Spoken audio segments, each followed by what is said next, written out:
Y hoy quiero contarles un poquito una historia que me pasó hace varios años, aproximadamente el 31 de diciembre del 2012. Yo llegué a esta iglesia, llegué a la iglesia Manantial de Dios.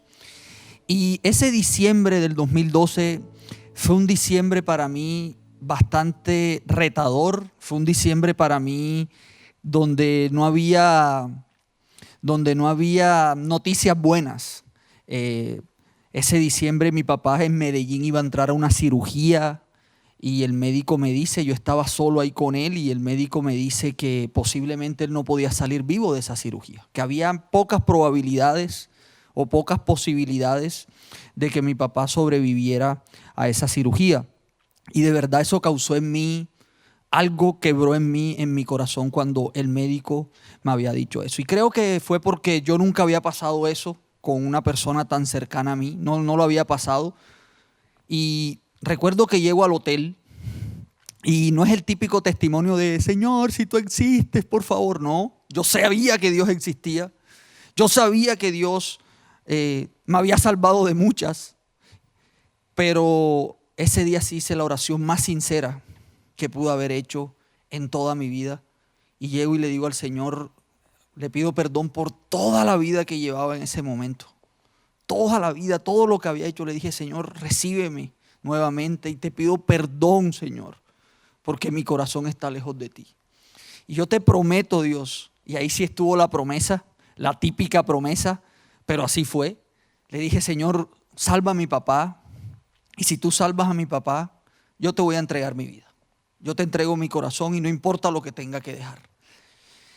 Y Dios hizo el milagro.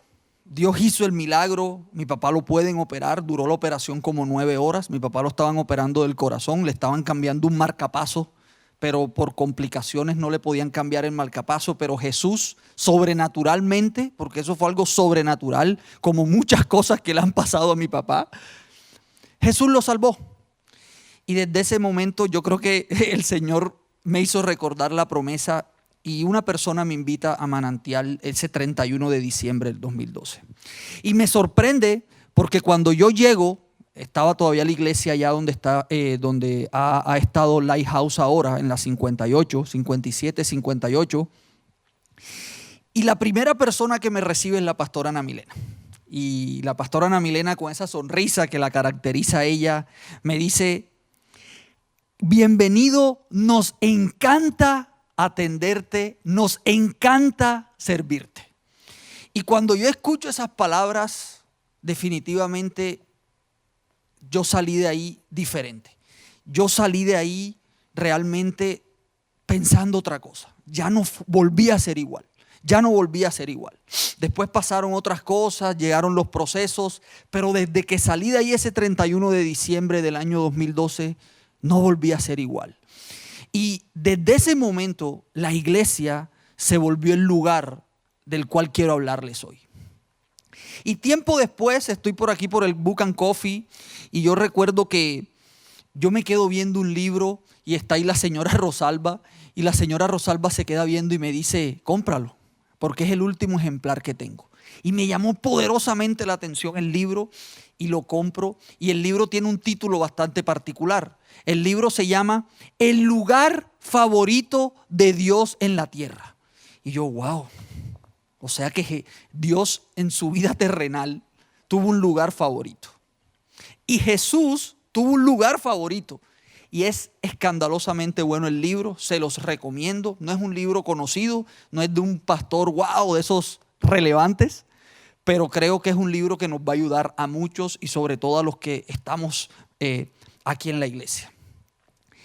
Y Jesús tuvo un lugar favorito en la tierra. Y vamos a ver esos datos, unos datos rápidamente de ese lugar que tenía Jesús que le gustaba a Jesús estar. Ese lugar favorito que tenía Jesús en todo su peregrinaje o en toda su vida terrenal. Vamos a ver y yo quiero que ustedes participen ahí en el chat para ver si descubren cuál es ese lugar.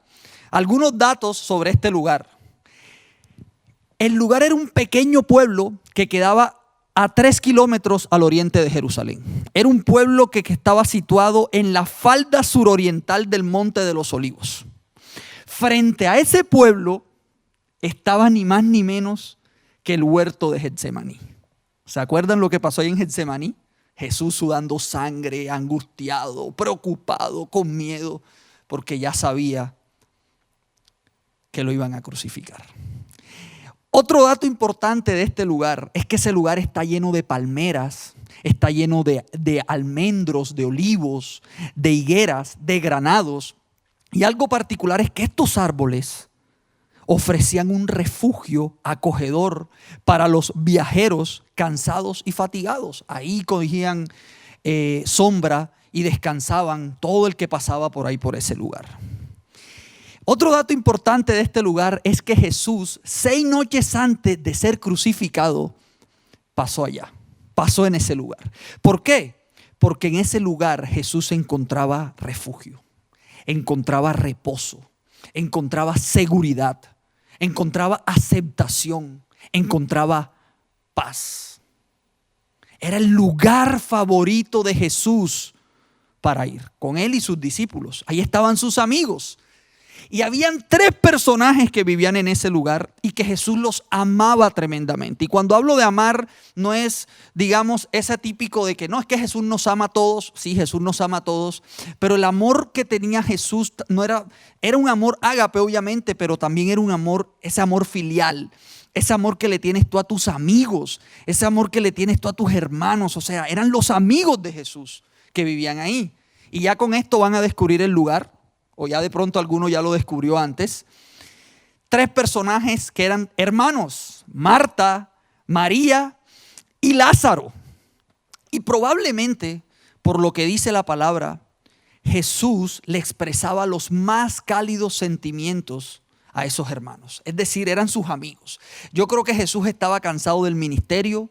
Yo creo que Jesús estaba cansado de la insultadera, de estar discutiendo con los fariseos. Y él se iba a descansar allá.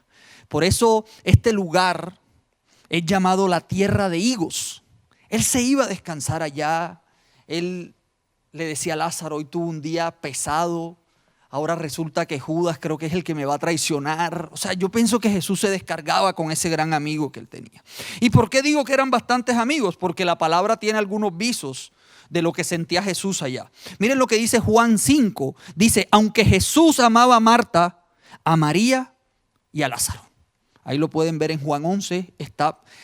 La historia está en varios de los evangelios, pero en Juan 11 describe lo que era Jesús para la casa de Marta, María y Lázaro, y lo que era Marta, María y Lázaro para Jesús.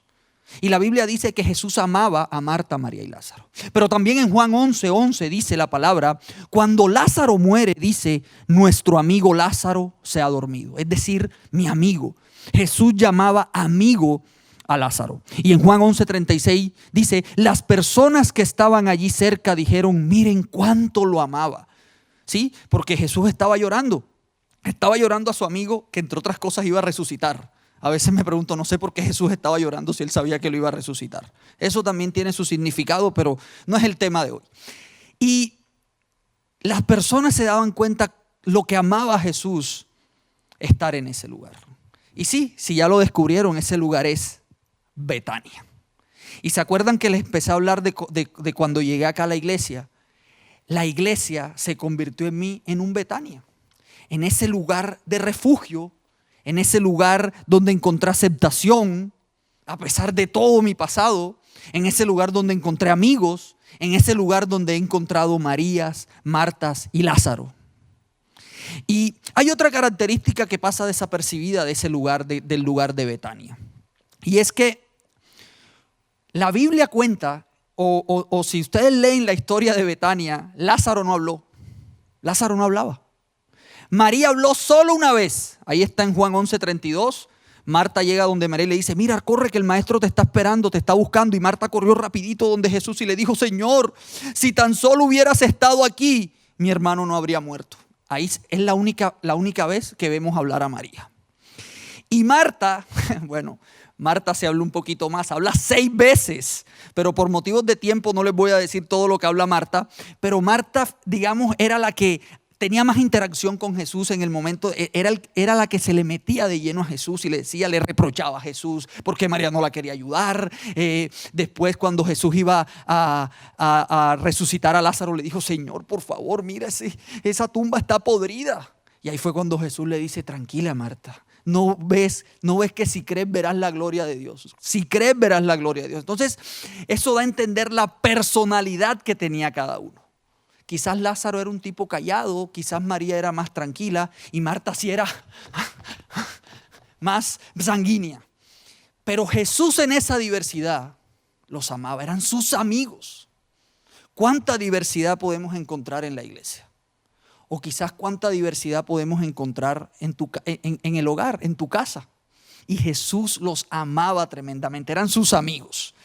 Y para hablar de Betania, voy a hacer un cameo aquí. Es decir, voy a hablar de algo muy rápido. Pero si nosotros vamos a hablar de Betania, tenemos que hablar del rechazo. Esta prédica hoy no es del rechazo, pero indiscutiblemente tenemos que hablar del rechazo si vamos a hablar de Betania. ¿Por qué? Porque Jesús, en su vida terrenal, fue una persona rechazada. Y para poder entender cómo llegamos a Betania, necesitamos entender lo que pasó Jesús. ¿Por qué Jesús encontró en Betania ese lugar de refugio, ese lugar de aceptación, ese lugar de paz, de seguridad? Pero por lo que había pasado Jesús. Jesús fue una persona rechazada. Muchos lo amaban, pero otros no tanto. Y yo creo que la proporción de los que lo amaban era casi igual a las personas que no lo querían y lo rechazaban. Y desde chiquitico, primero desde que nació, no tuvo dónde nacer, entonces tuvo que nacer en un pesebre. Sus amiguitos eran el burro, la vaca. ¿Sí? Ahí estaba, nació ahí porque no tenían un lugar donde podía nacer, un lugar limpio donde nacer. Y nace, y antes de los 2 años, el loco e esquizofrénico de Herodes quiere matar a todos los niños menores de 2 años, porque se enloqueció, porque él pensó que le iban a quitar su trono y mandó a matar a los niños. Y tuvieron que irse ¿para dónde? Para Egipto. Porque en la Biblia vemos esa extraña fascinación del pueblo de Israel de irse para Egipto, pero bueno, quizás Egipto, yo creo que con tanto Egipto que fue el pueblo, ya me está gustando Egipto también. Y ellos se fueron para allá, ya se fue Jesús para Egipto. Y hasta que se murió Herodes. Cuando se murió Herodes, otra vez volvieron acá. Y empezó a crecer. Jesús empezó a crecer y empezó su ministerio. Y empieza a explotar su ministerio en las bodas de Caná. Ahí pum, explota su ministerio público y empieza su ministerio. Pero a la proporción de que empieza su ministerio, empiezan los problemas. Empiezan los rechazos. No le gustaba la forma como hablaba Jesús. Jesús estaba rompiendo el statu quo de la élite religiosa en ese momento. Y miren lo que dice Juan 1:11. Vino a lo que era suyo, pero los suyos no lo recibieron. Allá en Jerusalén lo rechazaron. Tanto así que él llora y dice en Mateo 23:37, Jerusalén, Jerusalén, que matas a los profetas y apedreas a los que se te envían. ¿Cuántas veces quise reunir a tus hijos como reúne la gallina sus pollitos debajo de sus alas, pero no quisiste? Fue rechazado en Samaria. Allá en Samaria fue rechazado.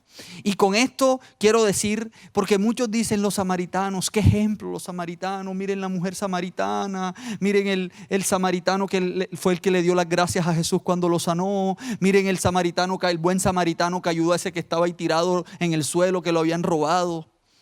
Pero cuando Jesús llega a Samaria, lo rechazan, y lo rechazan porque iba para Jerusalén. Dice la palabra en Marcos 6:3-4, Lucas 9:52-53, envió delante mensajeros que entraron en un pueblo samaritano para presentarle alojamiento. Pero allí la gente no quiso recibirlo porque se dirigía a Jerusalén. Fue rechazado en su propia tierra, en Nazaret. Dice la palabra en Marcos 6:3-4, ¿no es este el carpintero, hijo de María, hermano de Jacobo, de José, de Judas y de Simón? ¿No están también aquí con nosotros sus hermanas? Y se escandalizaban de él. Mas Jesús les decía, no hay profeta sin honra, sino en su propia tierra y entre sus parientes y su casa. Y Jesús entonces era una persona rechazada, el creador del universo, el Dios todopoderoso, el Dios que da vida, fue rechazado. Pero un día Jesús encontró su lugar favorito en la tierra. Un día Jesús encontró el lugar donde siempre era bien recibido. Y ese lugar es llamado Betania. Ese lugar donde Jesús encontró refugio, encontró reposo, encontró seguridad, encontró aceptación y encontró paz. Cuando yo leo este libro, cuando yo me leí este libro, me encuentro con un Jesús bastante humano. Era un Jesús humano. Ese era un encuentro con el Jesús humano. Desde ese momento empecé a ver con otros ojos a Jesús, con otras perspectivas a Jesús. Y empecé a entender por qué Jesús se pone en nuestros zapatos, por qué Jesús entiende nuestros dolores. Y así como Jesús, nosotros también hemos sido rechazados. Así como Jesús, hemos sentido rechazo en casa, hemos sentido rechazo en la iglesia, hemos sentido rechazo en el trabajo, por nuestra forma de hablar, por nuestra forma de vestir, por de dónde somos. Y pregúntate ahí, ¿en qué momento has sido rechazado tú? Tranquilo, no lo tienes que poner en el chat, pero piensa ahí o habla con tu familia, si estás ahí viéndonos con tu familia, ¿en qué momento has sido rechazado tú? ¿Y en qué momento has sentido ese dolor del rechazo? No estamos hablando, esta prédica, el tema central no es el rechazo, aunque parezca extraño que esté hablando del rechazo, pero necesito tomar este camino para poder llegar a Betania. ¿Y Dios permite el rechazo en nuestra vida? Sí. ¿Dios permite el dolor del rechazo en nuestra vida? Sí. Por 4 cosas. Porque cada vez que nosotros estemos adoloridos porque nos están rechazando, porque no encontramos un refugio en donde estamos o no encontramos seguridad en donde estamos, tenemos que recordar 4 cosas. La primera es que tenemos que recordar que estamos participando de los sufrimientos que padeció Jesús. Allí estamos participando del sufrimiento de Jesús. Jesús sufrió eso, ¿por qué nosotros no? Claro que lo vamos a sufrir. Ahí estamos participando de los padecimientos de Jesús. Por eso le decían a Jesús, Señor, quiero seguirte. Y Jesús le decía, yo no tengo donde recostar la cabeza. Si me quieres seguir, tienes que dejar toda la comodidad con la que estás viviendo ahora. Porque las zorras tienen donde recostar, donde vivir en su madriguera, pero yo no tengo, el Hijo del Hombre no tiene donde recostar la cabeza. ¿Quién se quiere tomar la copa amarga que yo me tomé? Y ahí salió Juan, yo Señor, yo. Y Jesús le dice a Juan, sí, yo sé que te vas a tomar la copa amarga de sufrimiento del Hijo del Hombre. Y esa misma copa amarga de sufrimiento también nos la vamos a tomar nosotros. Lo segundo que debemos recordar es que así como Jesús sentía agonía de ser rechazado, Él por eso se compadece de nosotros. O sea, Él está con nosotros, Él entiende nuestro sufrimiento también. Lo tercero que tenemos que recordar es que cuando somos rechazados, cuando venimos de una vida de dificultades y encontramos ese lugar de refugio, pero antes de eso, Cristo tiene que quebrantarnos. Porque cuando Dios nos quebranta a través del rechazo, podemos servir a otros de una manera más efectiva. ¿Por qué? Porque estamos acostumbrados a ensalzar más nuestros dones. Estamos acostumbrados a ensalzar más nuestras habilidades naturales. Y con eso vivimos. Ya lo dije en la prédica pasada, con eso podemos vivir y podemos llegar lejos. Pero Jesús no está interesado en nuestros dones, o por lo menos no es lo más importante para Él. Jesús está interesado en nuestras debilidades, porque es en nuestras debilidades donde menos de nosotros hay en el camino para que Él pueda estar, para que Él pueda obrar y para que Él pueda crecer allí. Por eso el apóstol Pablo en 2 Corintios 12, 9, 10 dice, cada vez Él me dijo, mi gracia es todo lo que necesitas. Mi poder actúa mejor en la debilidad. Así que ahora me alegra jactarme de mis debilidades para que el poder de Cristo pueda actuar a través de mí. Es por esto que me deleito en mis debilidades y en los insultos, en privaciones, persecuciones y dificultades que sufro por Cristo. Pues cuando soy débil, entonces soy fuerte. Y lo cuarto y último, recordemos la reacción de Jesús cuando era rechazado, cuando no era aceptado, cuando donde estaba no le ofrecía la gente no le ofrecía seguridad, no le ofrecía paz, guardaba silencio. ¿Cuántos de nosotros tenemos que guardar silencio hoy para poder llegar a Betania? Tal vez muchos de nosotros no hemos encontrado ese lugar, no hemos encontrado esos Betanias, porque muchas veces no nos quedamos callados y Jesús se quedaba callado. Para mí, personalmente, es la característica más importante del Hijo de Dios. Él guardó silencio. Y dice la palabra que se entregaba a aquel que lo juzga con justicia, que juzga con justicia. Entonces, muchas veces, el seguir así con esos dolores de rechazo no nos deja conocer nuestro lugar favorito. Y tampoco hacemos que nuestro corazón sea el lugar favorito de Dios. Entonces hay 3 cosas que quiero decirles hoy. Y ya apartamos un poquito el rechazo, ya lo apartamos. Ya después vendrán mensajes más sobre eso. Pero hay 3 cosas que quiero decirles hoy y es el tema central de este mensaje. Dios quiere que encontremos nuestro Betania. Pero para que nosotros encontremos nuestra Betania,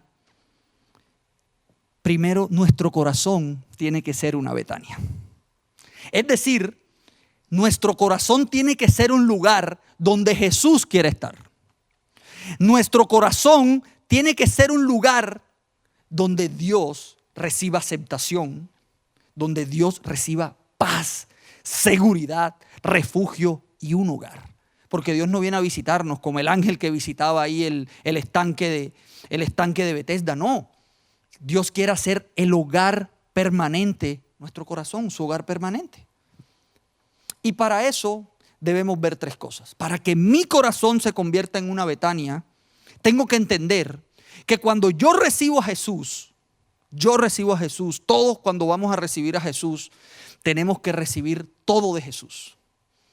El problema es que muchas veces recibimos un poquito y el otro lo rechazamos. Entonces recibimos mucha gracia, pero rechazamos la justicia. O recibimos mucha justicia, pero rechazamos la gracia. Entonces, ahí está creciendo nuestro propio Jesús. Lo segundo que debo entender cuando yo recibo a Jesús en mi corazón, para que mi corazón se convierta en ese lugar favorito de Dios, es que no solo voy a recibir a Jesús, sino a todos los que forman parte de Él. ¿Cierto? A su iglesia. Yo tengo que recibir a su iglesia también. No hablar mal de la iglesia. No juzgar a la iglesia. No juzgar a mi papá o a mi mamá. Porque nuestro hogar, aunque ustedes digan mi hogar pertenece a Jesús, sí. Porque la Biblia dice que si tú recibes a Jesús, salvo tú y tu casa. Es decir, que ahora no estás solo. Ahora todo forma parte de Jesús y no puedes estar juzgando y no puedes estar hablando mal. Tú tienes que recibir todo lo que forma parte de Jesús. Y lo tercero, tienes que poner a Jesús en primer lugar. Someterte a la voluntad de Cristo totalmente. Colosenses 1, verso 16 y 18 dice: porque en Él fueron creadas todas las cosas, las que hay en la tierra, las que hay en los cielos y las que hay en la tierra, visibles e invisibles. Sean tronos, sean dominios, sean principados, sean potestades, todo fue creado por medio de Él y para Él. Y el verso 18 dice: y Él es la cabeza del cuerpo que es la iglesia, el que es el principio, el primogénito de entre los muertos, para que en todo tenga la preeminencia. O sea, para que en todo tenga el primer lugar. Entonces tengo que entender que tengo que recibir a Jesús, todo de Jesús. Tengo que también recibir a los que forman parte de Jesús. Y tengo también que recibir y tengo que también darle el primer lugar a Jesús. Romanos 15:7 dice: por tanto, recibíos los unos a los otros, como también Cristo nos recibió para la gloria de Dios. Si nosotros entendemos eso, nosotros vamos a tener un corazón como Betania. Pero Dios no solamente quiere que tengamos un corazón como Betania donde Jesús quiere estar. No. Dios también quiere que nosotros seamos Betanias para otras personas. Voy a repetirlo otra vez. Dios quiere que nosotros seamos Betania para otras personas.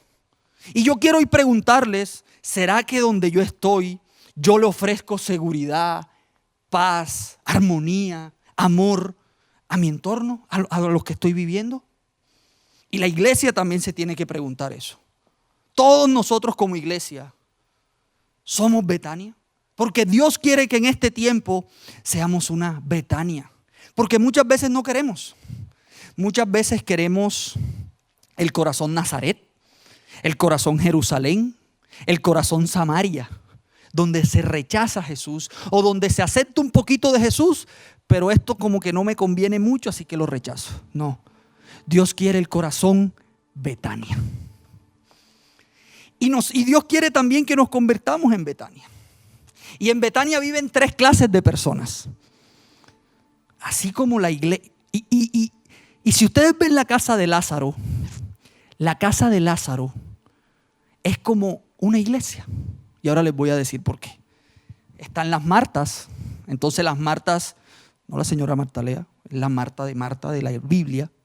Dice que las Martas servían. Entonces están las que sirven, las que son apasionadas con el servicio, las que cuando llegaba Jesús, Marta estaba ahí enseguida, ¡hey! Llega el maestro con sus discípulos, pila a la mesa, no sé qué. Y era impresionante lo que hacía Marta por él. Por eso Jesús amaba a Marta de una manera especial. Pero también encontramos las Marías, ¿sí? Entonces las Marías tienen una cualidad y es que tienen intimidad con Dios. Entonces las que están en intimidad con Dios, como María. María escogió la mejor parte. Y también se encuentran los Lázaros que son, digamos, los amigos de Jesús. Así como cuando tú quieres tener un amigo y quieres hablar cosas de hombre, yo creo que Jesús así hablaba con Lázaro, el amigo de Lázaro. Los 3 tienen un corazón que aman a Jesús. El problema es que esas 3 personas independientes no pueden funcionar. Yo no puedo ser totalmente Marta, ni puedo ser totalmente María, ni puedo ser totalmente Lázaro. Porque yo puedo amar a Jesús, pero las 3 personas tienen que estar en comunidad. Algo así como el Padre, Hijo y Espíritu Santo. Así es más o menos esa comunión de Marta, María y Lázaro. Porque Marta tiene un problema. Y es que se obsesionó tanto con el servicio que dejó la intimidad atrás. Entonces las Martas tienen mucha intimidad, tienen mucho servicio, pero no tienen intimidad. Miren lo que dice la palabra en Lucas 10, verso 38 al 42. Durante el viaje a Jerusalén, Jesús y sus discípulos llegaron a cierta aldea donde una mujer llamada Marta los recibió en su casa. Su hermana María se sentó a los pies del Señor a escuchar sus enseñanzas, pero Marta estaba distraída con los preparativos para la gran cena. Entonces se acercó a Jesús y les dijo: Maestro, ¿no te parece injusto que mi hermana esté aquí sentada mientras yo hago todo el trabajo? Dile que venga a ayudarme. El Señor le dijo: mi apreciada Marta. Miren cómo amaba Jesús a Marta. Mi apreciada Marta, estás preocupada y tan inquieta con todos los detalles. Hay una sola cosa por la que vale la pena preocuparse.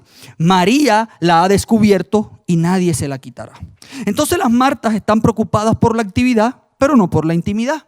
Las Marías no se preocupan tanto por el servicio. Y la marca de nosotros, la marca que Jesús pone en nosotros es el servir a otros. Pero las Marías no están tan interesadas en el servicio. Y por último están los Lázaros, ¿no? Los amigos. Pero los Lázaros tienen una particularidad, y es que los Lázaros son inactivos. Ese es el problema. La Biblia no dice que Lázaro hablaba, o quizás hablaba, pero eso no lo registró la palabra. No tenía como tanta decisión en su casa, porque quizás era el menor. Quizás Marta era la mayor. Entonces los Lázaros están ahí como inactivos. Lázaro era como ni sal ni agua. Era el amigo de Jesús. Entonces, para poder construir una Betania, para poder construir nuestro corazón como Betania, y para que nosotros seamos una Betania para otros, necesitamos esa comunión. Esa comunión de servir a otros, sí, pero también tener intimidad. pero también ser amigos de Jesús. Y esa comunión es la que tiene que estar aquí en la iglesia. Para que la iglesia, y hablo de la iglesia en general, sea una Betania. Para que la gente que venga encuentre aceptación, refugio, paz, seguridad. Piensen que la iglesia es como esos higos o esas palmeras donde los viajeros encontraban reposo en la sombra cuando iban a pasar por Betania. Así tiene que ser la iglesia, pero así también tiene que ser nuestro hogar. Y le estoy hablando a los papás, a los maridos, a las mujeres. ¿Realmente estamos haciendo de Betania nuestro hogar, donde nuestros hijos tengan seguridad, aceptación, paz, amor? ¿Estamos convirtiendo nuestro hogar en una Betania? ¿Estamos convirtiendo la iglesia, nuestro grupo de conexión, en una Betania? Sí. Y para convertirlo en Betania, necesitamos esa comunión. No podemos ser solo Martas. No podemos ser solo Lázaros. No podemos ser solo Marías. Necesitamos la comunión de los tres. ¿Cuál es tu Betania? ¿Cuál es tu Betania? Ya yo les dije la mía y creo que lo he subido también a redes. Mis 2 lugares favoritos, mis 2 lugares de Betania en mi vida es mi iglesia y mi hogar. Esos son mis Betanias. Porque Dios restauró eso en mí. Y para terminar, hay algo sorprendente que pasa en Betania. Algo brutal, algo como dirían mis amigos aquí. Y es que en Betania hay resurrección.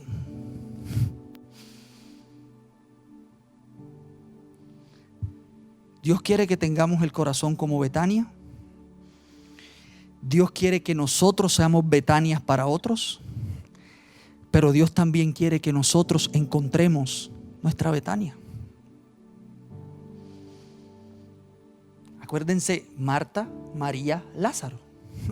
Como Padre, Hijo, Espíritu Santo, o como mi corazón, Betania, yo como Betania, y yo encontrar mi lugar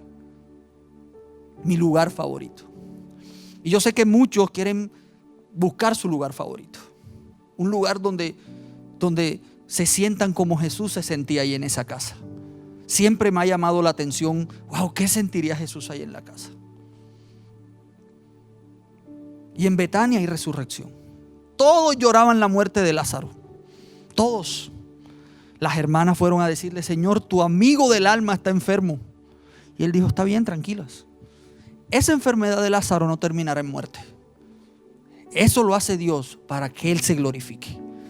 Duró 2 días más ahí donde estaba Jesús. Él no corrió enseguida. No, Él se quedó ahí 2 días más. Porque Él quería que la gente entendiera que toda la gloria era para Dios.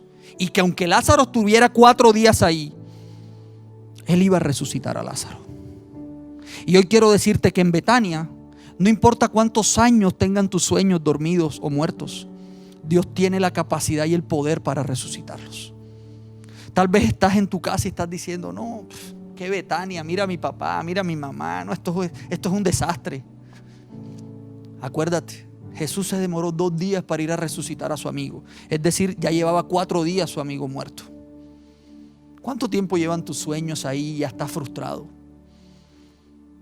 Pues quiero decirte que Jesús va a resucitar esos sueños. Pero ¿por qué no damos un paso adelante y nos convertimos en Betania? Y conviertes ese lugar donde estás en Betania. Y conviertes tu corazón en Betania. Juan 11, 39, 44 dice: corran la piedra a un lado, les dijo Jesús. Entonces Marta, la hermana del muerto, protestó: Señor, hace 4 días que murió. Debe haber un olor espantoso. Ahí está siempre Marta llevando la voz. Jesús respondió: ¿no te dije que si crees verás la gloria de Dios?